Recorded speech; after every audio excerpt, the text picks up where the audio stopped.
Hi students, welcome to our channel Hindi Gyan Mandir. నాన్న మీరు తమ్నైల్లో చూసే ఉంటారు. ఇప్పుడు మన లెసన్ భారత్ ఏక్ హే, చాలా ఇంపార్టెంట్ లెసన్ అమ్మా. ప్రోజ్లో భారత్ ఏక్ హే బిందా అయింది, ఇది భారత్ ఏక్ హే చాలా చాలా ఇంపార్టెంట్. సో భారత్ ఏక్ హే కవి లేఖక్ శ్రీ రామ్ధారి సింహ దినకర్ గారు. రామ్ధారి సింహ దినకర్ ఎలా గుర్తుపెట్టుకోవాలి? భారత్లో రా ఉంది, రా గుర్తుపెట్టుకోండి. రాతో ఆయన నేమ్ స్టార్ట్ అవుతుంది. రామ్ధారి సింహ దినకర్. ఓకే, సో లేఖక్ పరిచయం చూడండి, మీకు అక్కడ కనిపిస్తుంది పేజ్లో. మీకు అదంతా రాయక్కర్లేదు, సింపుల్గా కొన్ని పాయింట్స్ నేను బ్లూ పెన్తో టిక్ చేశాను చూడండి. ఇప్పుడు నేను చదివి వినిపిస్తాను, అవి రాసుకుంటే చాలు. प्रस्तुत पाठ के लेखक श्री रामधारी सिंह दिनकर है. उनका जन्म बिहार के मुंगेर जिले के सिमरिया नामक गांव में हुआ था. सन 1908 में हुआ था. 1908లో ఆయన బీహార్కి సంబంధించి ముంగేర్ జిల్లాలో సిమరియా అనే గ్రామంలో జన్మించారు. उन्होंने पाटना विश्वविद्यालय में बीए पास हुए. పాట్నా విశ్వవిద్యాలయంలో ఆయన BA కంప్లీట్ చేశారు. సో అక్కడ వరకు నేను టిక్ చేశాను, మీకు కనిపిస్తుంది కదా. సో ఆ 4 లైన్స్ రాయండి. ఆఫ్టర్ దట్ సి ఉన్హే పద్మభూషణ్కి ఉపాధి భీ दी गई. ఆయనకి పద్మభూషణ్ అనేటటువంటి అవార్డు కూడా ఇచ్చారు, బిరుదు. అలాగే వే రాష్ట్ర కవి థే, ఆయన్ని రాష్ట్ర కవి అని అంటారు. అక్కడ వరకు రాయండి. నెక్స్ట్ డౌన్ చూడండి. ఉన్కి ప్రముఖ రచనాయం కురుక్షేత్ర, రేణుక, రశ్మిరథి, పరశురామ్ కి ప్రతీక్ష, ఊర్వశి ఆది ఉన్కే కావ్య హే. ఇవి ప్రముఖ కావ్యాన్ని. ఇందులో మీకు ఎన్ని గుర్తుంటే అన్నీ రాసుకోండి. చాలమ్మా కవి పరిచయం ఇక్కడికి. ఇంతవరకు మీరు షార్ట్ ఇచ్చినా ఇదే రాయండి, ఎస్సే ఇచ్చినా ఇదే రాయండి. ఓకేనా? సో కవి పరిచయం అయింది. ఇప్పుడు సారాంశం రాయాలి కదా. ఇది భారత్ ఏక్ హే అనేది నిబంధమ్మ. భారత్ ఏక్ హే అనేది గుర్తుపెట్టుకోండి, అది నిబంధ. भारत एक है दिनकर जी का सांस्कृतिक निबंध है. प्रस्तुत निबंध में लेखक ने भारतीय संस्कृति एकता पर प्रकाश डाला है. భారతీయ సంస్కృతి ఏకత, మన ఇండియాలో ఉన్నటువంటి యూనిటీ గురించి ఈయన ప్రస్తావించారు ప్రస్తుత నిబంధనలో. భారతవర్ష కి ఏకత ఉస్కి వివిధతాओं में छिपी हुई है. సో ఈ ఇండియా యొక్క యూనిటీ అనేది ఇండియా యొక్క డైవర్సిటీలోనే దాగి ఉంది. చిపి హుయి అంటే హైడ్, దాగి ఉండడం అనమాట. ఓకే, ప్రకృతి నే భారత్ కో 3 ఖండోं में విభాజిత్ కియా హే. ప్రకృతి అంటే ఏంటి? నేచర్. ఈ నేచర్ ఇండియాని 3 ఖండాలుగా విభజించబడి ఉంది. అది ఎలా? పెహలా భాగ్ హిమాలయకే, go to the next page చూసుకోండి. మీకు ఆల్రెడీ దీని రిలేటెడ్ PDF మీకు డిస్క్రిప్షన్లో ఉంటుంది, తీసుకోవచ్చు మీరు మెటీరియల్. దక్షిణ से लेकर विंध्याचल के उत्तर तक है. फर्स्ट पहला भाग ఎక్కడి నుంచి ఎక్కడి వరకు అమ్మా? दक्षिण से लेकर विंध्याचल के उत्तर तक. दूसरा भाग विंध्या से लेकर, ఈ विंध्या से लेकर कृष्णा नदी तक. और तीसरा भाग कहाँ से कहाँ तक? कृष्णा नदी से लेकर कुमारी अंतरीप, కన్యాకుమారి ఉంటుంది కదా. అంతరీప్ అంటే 3 సముద్రం కా సంగం. అందుకే మీకు తెలియాలని కొన్ని వాటికి నేను మీనింగ్స్ కూడా బ్లూ ఇంక్తో అక్కడ రాశాను. नेक्स्ट पहल अगस्त्य ऋषि ने विंध्याचल को पार करके दक्षिण के लोगों को अपना संदेश सुनाया था. पहल स्टार्टिंग लो अगस्त्य ऋषि गारू विंध्याचल को पार करके, पार करना అంటే దాటడం, క్రాస్ చేయడం. సో వింధ్యాచల పర్వతాన్ని క్రాస్ చేసి దక్షిణ్ కే లోగోं को అంటే సౌత్ సైడ్ ఉన్నటువంటి పీపుల్కి అపనా సందేశ్ అంటే మెసేజ్, తన యొక్క మెసేజ్ని సునాయా థా వినిపించారు. भगवान श्री रामचंद्र ने लंका पर चढ़ाई करने के संदर्भ में विंध्याचल को पार किया. भगवान श्री रामचंद्रुడు లంకా పర్ చడాయి కర్నే కే సందర్భమే, సో లంక మీదకు వెళ్ళేటటువంటి సందర్భంలో ఈ వింధ్యాచలాన్ని దాటాడు. మహారాజ్ యుధిష్ఠిర్ కే రాజసూయ యజ్ఞమే దక్షిణ కే రాజా భీ గయే థే. సో యుధిష్ఠిర్ గారు చేసిన రాజసూయ యజ్ఞంలో దక్షిణ సౌత్ సైడ్కి సంబంధించిన కింగ్స్ రాజులు కూడా వెళ్ళారు. और कुरुक्षेत्र के मैदान में दक्षिण के वीरों ने हिस्सा लिया था. సో కురుక్షేత్ర యుద్ధంలో సౌత్ సైడ్ ఉన్నటువంటి వీరులు కూడా హిస్సా లియా అంటే పార్టిసిపేట్ చేశారు. ఇవన్నీ ఎందుకు చెప్తున్నారు అంటే ఆ కాలం నుంచే, అప్పటి నుంచే ఇండియాలో యూనిటీ అనేది ఉంది అనే దాని గురించి ఇవన్నీ ఎగ్జాంపుల్స్గా చెప్పారు మనకి. चंद्रगुप्त अशोक विक्रमादित्य और उसके बाद मुगलों ने सारे देश को एक शासन के अधीन लाने के लिए कोशिश किए थे. చంద్రగుప్త అశోక్ విక్రమాదిత్యలు గ్రేట్ కింగ్స్, వీళ్ళంతా ముఘళ్ళు కూడా. సో వీళ్ళంతా దేశాన్ని ఒకే రూలింగ్లో ఉంచడం కోసం చాలా ట్రై చేశారు, అలాగే అందులో సక్సెస్ అయ్యారు కూడా. और उन्हें इस कार्य में सफलता भी मिली. సఫలత అంటే సక్సెస్ అవ్వడం. సో అందులో అలా ఉంచడంలో వాళ్ళు సక్సెస్ అయ్యారు. Now coming to the next paragraph. Bharat के प्राकृतिक ढांचे में कोई ऐसी बात थी. సో ఇండియా ప్రాకృతిక ढांचे అంటే ఏంటి? Framing of nature. నేచర్ ఎలా డిజైన్ చేయబడింది, ఎలా నిర్మించబడింది, ఎలా कोई ऐसी बात थी जो सारे देश को एक रहने देने के लिए खिलाफ पड़ती थी. అంటే సారీ దేశమంతా కూడా ఒకేలా ఉండడానికి వ్యతిరేకంగా, ఖిలాఫ్ అంటే ఆపోజిట్గా ఉంది, అనుకూలంగా లేదు అని అర్థం. అనుకూల్ నహీ హై. శక్తిశాలి సామ్రాట్ భారత్ కో ఏక్ హీ శాసన్ మే రఖే థే.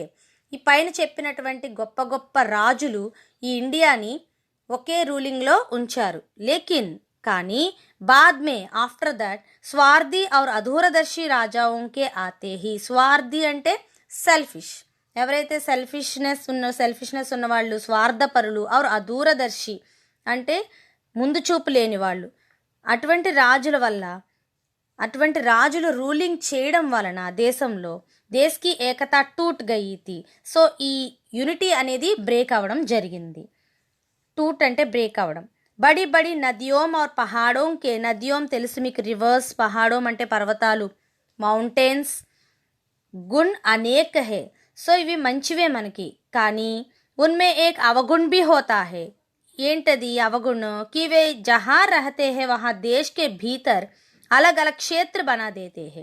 సో అవి ఎక్కడెక్కడ ఉన్నాయో వాటి దేశం లోపల, అంటే ఆ ప్లేసెస్ లోపల వేరే వేరే క్షేత్రాలుగా, అంటే క్షేత్ర అంటే ప్లేస్ అనమాట, డిఫరెంట్ ప్లేసెస్గా అవి డివైడ్ అయిపోయి ఉన్నాయి. और इन क्षेत्रों में रहने वाले लोगों में ప్రాంతీయత पैदा होता है. సో అక్కడ నివసించేటటువంటి ప్రజల్లో ప్రాంతీయత అనేది ఎక్కువగా రావడం జరిగింది. అది ఏంటి ప్రాంతీయత అంటే ఏంటి? పక్షపాతం అంటే ఇష్టం, నా ప్రాంతం, ఇది నాది, ఇది నా ప్లేస్ అనేటటువంటి ఒక భావం అన్నమాట. नेक्स्ट, जलवायु और भौगोलिक स्थिति के कारण भारत में विविधता. జలవాయు అంటే ఏంటమ్మా? క్లైమేటిక్ కండిషన్స్ అన్నమాట. और భౌగోళిక స్థితి అంటే ఏంటి? Geographical situations. వాటి వలన ఇండియాలో వివిధత అంటే రకరకాలుగా. Go to the next page. पाया जाता है. विविधता पाया जाता है. साल में अधिक वर्षा होने वाली प्रदेश चिरपुंजी और नाम मात्र की वर्षा का प्रदेश थार की मरुभूमि भी भारत में है. साल में, साल అంటే ఏంటి? ఇయర్ అమ్మ, సంవత్సరంలో. అధిక వర్ష హోనే వాలి ప్రదేశ్ అంటే ఎక్కువగా వర్షపాతం నమోదు చేసేటటువంటి ప్లేసెస్ ఏవైతే ఏంటి? చిరపుంజి. और నామ మాత్రకి వర్షాకా ప్రదేశ్ చాలా తక్కువ, అసలు చాలా తక్కువ వర్షపాతం నమోదయ్యే ప్లేస్ ఏంటి అంటే థార్కి మరుభూమి, అంటే థార్ డిజర్ట్. భారత్ మే హే. ఇటువంటివి కూడా భారతదేశంలో ఉన్నాయి. అంటే ఏంటి? ప్లేసెస్, క్లైమేటిక్ కండిషన్స్ గురించి ఇక్కడ ఎక్స్ప్లెయిన్ చేస్తున్నారు.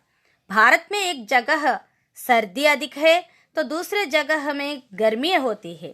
అంటే జగహ్ అంటే ప్లేస్ అన్నమాట. ఇండియాలో ఒక ప్లేస్లో ఎక్కువ చలిగా ఉంటుంది, అలాగే ఇంకొక ప్లేస్లో ఎక్కువ వేడిగా ఉంటుంది. जलवायु एवं क्षेत्रीय सुविधा के कारण लोगों के पहनावे, खान पान में भी भेद हो जाता है. సో ఈ జలవాయు, క్లైమేటిక్ కండిషన్స్ వల్ల ప్లేసెస్, వాళ్ళు ఉండేటటువంటి ప్లేసెస్లో ఉన్నటువంటి ఫెసిలిటీస్ మూలంగా ఈ ప్రజలు పెహనావే అంటే ఈ డ్రెస్సింగ్ స్టైల్ కానీ, ఫుడ్ హ్యాబిట్స్ కానీ వాటిలో డిఫరెన్సెస్ అనేవి ఉంటాయి అన్నమాట. हमारे देश में एक प्रकार का भोजन या पहनावा होना संभव नहीं है. మన దేశంలో ఒకే రకమైన, అంటే ప్రజలందరూ కూడా ఒకే రకమైన భోజనం తీసుకోవాలి, ఒకే రకమైన డ్రెస్సింగ్ స్టైల్ వేసుకోవాలనేది అసంభవం కాదు, అది అసంభవం, ఇంపాసిబుల్ అని చెప్తున్నారు. వై? బికాస్ ఆఫ్ ప్లేసెస్ అన్నమాట. అంటే ఆ ప్లేసెస్లో ఉండేటటువంటి క్లైమేటిక్ కండిషన్స్ చూసి దాన్ని బట్టి, క్లైమేటిక్ కండిషన్స్ వల్ల బట్టి, అంటే ఎక్కువ కూల్గా ఉంటే సో స్వెటర్స్, వూల్ లాంటివి యూజ్ చేస్తూ ఉంటారు. అలాగే తక్కువ ఎక్కువ వేడిగా ఉంటే, సో సమ్మర్లో కాటన్ సీజన్ కాటన్ మనం ఎలా యూజ్ చేస్తామో కాటన్ డ్రెస్లో ఇది కూడా అలాగే. సో డిఫరెంట్గా ఆ ఫుడ్ స్టైల్స్ కానీ అంటే అక్కడ ప్లేసెస్ని బట్టి వాళ్ళు తీసుకోవడం జరుగుతుంది. Now coming to the next paragraph. हमारे देश में कई భాషాయే फैली हुई है. ఈ पैराग्राफ్లో లాంగ్వేజెస్ గురించి చెప్పబడింది. और इसके कारण हम आपस में अजनबी के समान हो जाते हैं. अजनबी माने अपरिचित అంటే స్ట్రేంజర్స్. ఎలా మనం స్ట్రేంజర్స్ అని అనుకుంటాం? ఇప్పుడు సపోజ్ మనం అదర్ స్టేట్కి వెళ్ళాము, అక్కడ లాంగ్వేజ్ మనకి రాదు, డిఫరెంట్ లాంగ్వేజ్ వాళ్ళు మాట్లాడుతూ ఉంటే మనం ఎలా చూస్తాం? వాళ్ళని ఒక వింతగా కొత్త మనుషుల్ని చూసినట్టుగా చూస్తాం. సో దానికి ఏంటి రీజన్? Because of language. భాషా భేద్ కి సమస్య రాష్ట్రీయ ఏకతాకి సబ్సే బడి బాధ హై. మాకు గుర్తుపెట్టుకోండి, ఇది మీకు షార్ట్లో కూడా ఇస్తారు. అంటే భారతదేశంలో భాషా భేద్ సమస్య ఎలా ఉంది అనేది క్వశ్చన్ ఇస్తారు.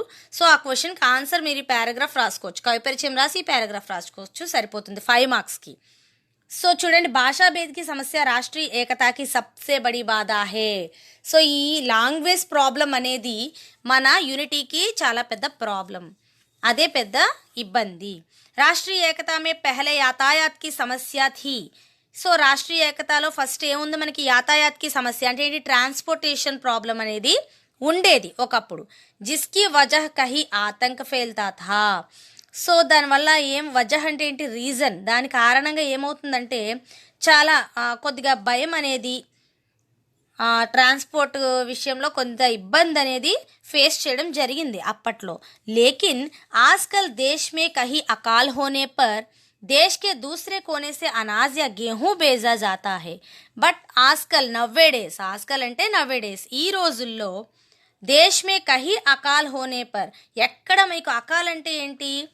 అకాల్ అంటే డ్రాట్స్ అంటే ఏంటంటే కరువు కాటకాలు అనమాట. అక్కడ ఎక్కడ జరిగినా కూడా దేశంలో వేరే ప్లేస్ నుంచి, ఏ మూల జరిగినా వేరే ప్లేస్ నుంచి అనాజ్ అంటే గ్రెయిన్స్, గేహూ అంటే గోధుమలు, వీట్, ఇటువంటివన్నీ బేజా జాతా హే పంపించడం అనేది జరుగుతుంది. ఆజ్కల్ లోగో మే క్షేత్రీయ జోష్ హే. ఈ రోజుల్లో పీపుల్లో క్షేత్రీయ జోష్ అంటే ప్లేస్, చెప్పాను కదా, ప్రాంతీయత అనేది ఎక్కువగా ఉంటుంది. భాషాభేద్కి సమస్య కా హల్ తబీ హో సక్తా హే. అంటే ఈ లాంగ్వేజ్ ప్రాబ్లం అనేది ఎప్పుడు సాల్వ్ అవుతుందంటే జబ్ హిందీ భాషీ క్షేత్ర మే అహిందీ భాషా ఓం తదా అహిందీ భాషీ క్షేత్ర మే హిందీ భాషా కా ప్రచార్ కియా జాతా హై. ఎప్పుడు సాల్వ్ అవుతుందంటే ఈ ప్రాబ్లము అహిందీ భాషాకే క్షేత్రమే, ఎక్కడైతే హిందీ అనేది లేదో ఆ ప్లేసెస్లో హిందీని ప్రచారం చేయడం ద్వారా, అలాగే ఎక్కడైతే హిందీ ఉంది రిమైనింగ్ లాంగ్వేజెస్ లేవో రిమైనింగ్ లాంగ్వేజెస్ని అక్కడ ప్రచారం చేయడం ద్వారా మనకి ఈ లాంగ్వేజ్ ప్రాబ్లం అనేది సాల్వ్ అవుతుంది. నెక్స్ట్, భారత్ మే కई భాషాయేం బోలీ జాతీ హే. నెక్స్ట్ పారాగ్రాఫ్ చూడమ్మా. భారత్ మే కई భాషాయేం బోలీ జాతీ హే. ఇండియాలో చాలా లాంగ్వేజెస్ మాట్లాడే వాళ్ళు ఉన్నారు. కింతు భిన్న భిన్న భాషాओं భీతర్, ఇలాంటి డిఫరెంట్ లాంగ్వేజెస్ భీతర్ ఇన్సైడ్ బహనే వాలి ప్రవహించేటటువంటి హమారీ భావధార, మన ఫీలింగ్స్ ఏవైతే ఉన్నాయో, భావ్ అంటే ఫీలింగ్స్, ఏక్ హీ హే. మనం చిన్నప్పటి నుంచి చదువుకున్నాం, భాషలు వేరేనా భావాలు ఒక్కటే. సో అదే ఇక్కడ ఈ సెంటెన్స్లో చెప్తున్నారు. तदा हम एक ही तरह के विचारों और कथा वस्तुओं को लेकर अपनी अपनी बोली में साहित्य रचना करते हैं. సో మనం ఒక్కటే భావాన్ని తీసుకొని, ఒకటే స్టోరీని తీసుకొని వాళ్ళ భాషల్లో, ఎవరెవరి లాంగ్వేజెస్లో, డిఫరెంట్ లాంగ్వేజెస్లో సాహిత్యాన్ని అనేది రచించడం జరిగింది. Now go to the next page. Ramayana और महाभारत को लेकर भारत की सभी भाषाओं के बीच अद्भुत एकता मिलती है. దానికి మనకి గొప్ప యూనిటీ అనేది మనకి ఎక్కడ బాగా కనిపిస్తుంది అంటే సాహిత్యంలో. దానికి బెస్ట్ ఎగ్జాంపుల్స్ ఏంటంటే రామాయణ్ ఔర్ మహాభారత్. ఎందుకు చెప్పారు? ఈ రామాయణ్ మహాభారత్ అనేవి ఇండియాలో ఉన్నటువంటి అన్ని ప్లేసెస్లో కూడా వాళ్ళ లాంగ్వేజెస్లో వీటిని ట్రాన్స్లేట్ చేయడం అనేది జరిగింది. అందులో ఉన్న స్టోరీ థీమ్ ఒకటే, బట్ లాంగ్వేజ్ మాత్రమే డిఫరెంట్గా ఉంటుంది. భారతీయ జనతాకి ఏకతా కా ఆధార్ భారతీయ దర్శన్ ఔర్ సాహిత్య హై. సో భారతీయ జనతాకి ఏకతా కా ఆధార్ భారతీయ దర్శన్ ఔర్ సాహిత్య. సో ఈ పీపుల్ యూనిటీ చాటి చెప్పడానికి సాహిత్యం అనేది మనకి గొప్పగా కనిపించేటటువంటి ఒక సాధనం. दूसरा प्रमाण यह है कि देश में कहीं भी जाए तो एक ही संस्कृति के मंदिर दिखाई देते हैं. సో సెకండ్ వన్ ఏంటంటే, మనం ఎక్కడికి వెళ్ళినా కూడా దేశంలో ఏ టెంపుల్కి వెళ్ళినా ఒకే టైప్ ఆఫ్ మొత్తం అంటే ట్రెడిషన్ అంతా ఒకలాగే మనకి కనిపిస్తూ ఉంటుంది. जो चंदन लगाते हैं, स्नान पूजा करते हैं, तीर्थ व्रत में विश्वास करते हैं, जीवन को देखने की दृष्टि भारतीयों में एक ही तरह है. देश की आज़ादी के लिए भारतवासी एक होकर लड़ाई लड़ी और आज उनका संसद और शासन विधान भी एक है. చూడండి, సపోజ్ మనం ఏ తిరుపతిలో వెళ్ళామనుకోండి, ఏ పుణ్యక్షేత్రమో వెళ్ళామనుకోండి, సో అక్కడ మనకి లాంగ్వేజ్ అంటే వేరే చెన్నై నుంచి వస్తారు, ఇంకెక్కడెక్కడి నుంచో వస్తారు, బట్ మనకి లాంగ్వేజ్ ఒక్కటే డిఫరెంట్. కానీ వాళ్ళు కానీ మనం కానీ ఏదైనా పూజించే విధానం, దేవుణ్ణి పూజించే విధానం కానీ, స్నానం చేస్తాము, గంధం పెట్టుకుంటాము, సో ఇవన్నీ నార్మలే. బట్ లాంగ్వేజ్ ఒక్కటే వాళ్ళకి మనకి డిఫరెంట్ వస్తుంది. ఎక్కడైనా కూడా మనకి లాంగ్వేజ్, ఫుడ్ స్టైల్, డ్రెస్సింగ్ స్టైలే కొంచెం డిఫరెంట్గా ఉంటుంది అంతే. ఓకే. అండ్ నెక్స్ట్, మనము దేవుణ్ణి నమ్ముతాం, వాళ్ళు కూడా నమ్ముతారు. జీవన్ కో దేఖ్నేకి దృష్టి భారతీయో మే ఏక్ హీ హై. సో లైఫ్ని చూసేటటువంటి విధానం భారతీయుల్లో ఒకలాగే ఉంటుంది. దేశ్ కి ఆజాదీ కే లియే భారతవాసి ఏక్ హోకర్ లడాయి లడి. సో ఇండియాకి మనకి స్వాతంత్ర్యం తీసుకురావడం కోసం దేశ ప్రజలంతా కూడా ఒక్కటై ఫైట్ చేశారు. లడాయి లడి అంటే ఫైట్ చేశారు అని అర్థం. ఆజాదీ అంటే ఇండిపెండెన్స్. నెక్స్ట్, आज उनका संसद और शासन विधान भी एक है. आज అంటే ఇప్పుడు మన సంసద్ అంటే ఏంటి? రాజ్య తథా శాసన సంబంధి కార్యోమే సహాయత దేనా. ఈ శాసన్ రూలింగ్ సంబంధించినటువంటి విధానం రూలింగ్ అంతా కూడా ఒక్కటే. Now coming to the next paragraph. हर एक देश के लिए अपनी संस्कृति और सभ्यता होती है. हर एक देश के लिए ప్రతి ఒక్క దేశానికి కూడా వాళ్ళ సంస్కృతి అంటే కల్చర్ और సభ్యత అంటే నాగరికత, సివిలైజేషన్, ఇది ఒక్కలాగే ఉంటుంది, అంటే ఎవరిది వాళ్ళకి ఉంటుంది. भारतवासियों के चाल ढाल माने क्या है? चाल डाल मीन्स आचरण और व्यवहार माने बिहेवियर. ओके. बाद में बातचीत and way of talking. रहन सहन means standard of living. Khan पान, food and drinking habits. next, और आदतों में, आदत means habits, భారతీయ సంస్కృతి దిఖాయి దేతి హే. సో మన ప్రతి ఒక్క ఇండియన్లో కూడా ఈ వీటిలో అంటే వాళ్ళు ప్రవర్తించేటటువంటి తీరులో, సో వే ఆఫ్ టాకింగ్లో, స్టాండర్డ్ ఆఫ్ లివింగ్లో, ఫుడ్ అండ్ డ్రింకింగ్లో, ప్రతి దాంట్లో కూడా వీళ్ళు ఇండియన్స్ అని మన కల్చర్ చాలా చక్కగా కనిపిస్తూ ఉంటుంది.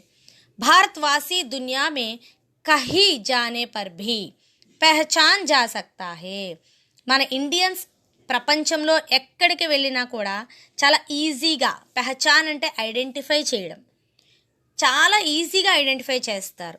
इसका कारण భారతీయ సంస్కృతి और సభ్యత है. దాని రీజన్ ఏంటంటే మన ఇండియన్స్ యొక్క కల్చర్ అన్నమాట అండ్ సివిలైజేషన్. ఓకే. సో విశేషతాయన్, స్పెషాలిటీస్ ఏంటంటే చాలా సింపుల్గా 2 పాయింట్స్లో ఎండ్ చేసేద్దాం. భారత్ ఏక్ హే నామక నిబంధ సోద్దేశ్యపూర్ణ హే. సహజంగా మీరు అన్నిటికీ రాయాల్సిన 2 పాయింట్స్ ఇవి. ప్రతి లెసన్కి రాసుకోవచ్చు ఇది. అయితే నిబంధ కహానీ అయితే కహానీ అని పెడతారు అక్కడ. निबंध की भाषा शैली और सरल और सुबोध है. సో భాష సరళ है और శైలి సుబోధ్ है. ఓకే. సో ఇవి విశేషతాలు. లాంగ్వేజ్ అనేది చాలా ఈజీగా ఉంది, చాలా చెప్పే విధానం అనేది చాలా అద్భుతంగా ఉంది అని ఇక్కడ అర్థం. ఓకేనామ్మా. సో మీకు ఇక్కడ కరెక్ట్గా నేను 2 సైడ్స్ అంటే ఒక 4 సైడ్స్ ఉంటుంది స్టోరీ. ఇందులో మీకు ఎంతవరకు ప్రతి పారాగ్రాఫ్లో మీకు 8 or 9 లైన్స్ వచ్చింది. మీరు సింపుల్గా ఏదైతే రాయగలుగుతారో, మీ మైండ్కి ఏమైతే ఎక్కుతుందో అలా ప్రతి పారాగ్రాఫ్లో 5 or 6 లైన్స్ తీసుకోండి చాలు. 5 కానీ 6 లైన్స్ కానీ ఇంపార్టెంట్ పాయింట్స్ అనేవి మీరు రాయగలిగినవి. ఎందుకంటే అందరూ ఒకటి మైండ్లో పెట్టుకోలేరు, అందరూ ఒకలా రాయలేరు. సో మీరు ఏమేమి రాయగలరో అవి మాత్రం పాయింట్స్ లాగా మీరు అండర్లైన్ చేసుకొని ప్రతి పారాగ్రాఫ్, ఏ పారాగ్రాఫ్ వదిలిపెట్టద్దు, అన్నీ ఇంపార్టెంటే. ప్రతి పారాగ్రాఫ్లో కూడా ఒక 6 లైన్స్ అనేవి ఖచ్చితంగా రాసుకోండి. ఓకేనా? చాలా చాలా ఇంపార్టెంట్ లెసన్. మీరు చదివిన ఈ ఎస్సేలోనే షార్ట్స్ కూడా అన్నీ ఉన్నాయి. ఓకేనమ్మా? షార్ట్స్ అన్నీ మీరు చదివిన ఎస్సేలో ప్రతి పారాగ్రాఫ్ నుంచి ఉంది. సో ఎస్సే చదివితే చాలు, షార్ట్స్ కూడా కావాలంటే నేను వేరే వీడియోలో చేసి పెడతాను టైం ఉంటే. ఈలోపు ఎస్సే ప్రిపేర్ అయిపోండి. ఓకేనా? బాయ్ నాన్న, will meet in next video. Bye.